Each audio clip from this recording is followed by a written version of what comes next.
Kemi marrë një letër që është dërguar në adresën e Radio Dukagjinit dhe që thot kështu: po ju shkruaj për të ndarë historinë time me ju dhe me dëgjuesit e Radio Dukagjinit, duke shpresuar se ndoshta mund të jetë një zë për ata që ndihen të lënë pas dore ose të pakuptuar. Kur linda, nëna ime biologjike më braktisi. Një familje që nuk ishte pasur fatin të kishte fëmijë më mori dhe më bëri pjesë të saj. Për fat të keq, kur isha vetëm 6 vjeç, humba babain adoptues. Nëna që më rriti sakrifikoi gjithçka që unë të mos ndihesha e munguar, duke më dhënë dashuri dhe mbështetje të pakusht. Në moshën 14 vjeçare, si nxënëse në vitin e parë të shkollës së mesme, zbulova se isha adoptuar. Ky zbulim e ndryshoi krejtësisht jetën time.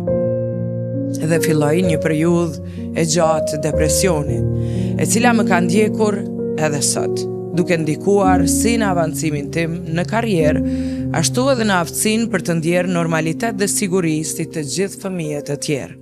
Fatkeqësisht thot, nuk kam asnjë informacion për nënën time biologjike, di vetëm që ajo ka krijuar një familje të re dhe nuk dëshiron të ketë kontakt me mua. Kjo ndjenjë e refuzimit ka lënë pasoja të thella emocionale.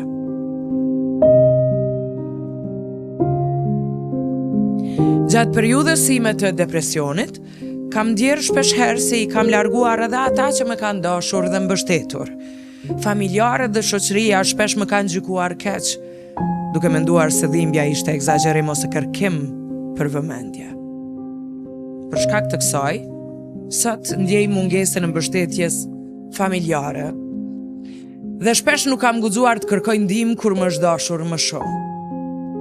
Ndova këtë histori me ju, sepse ndjej që shumë njerëz mund të përballen me ndjenja të ngjashme dhe dua të jap mesazhin që edhe në rrethana të tilla ne nuk duhet të heqim dorë nga vetja, me respekt dhe shpresë për të frymëzuar të tjerët.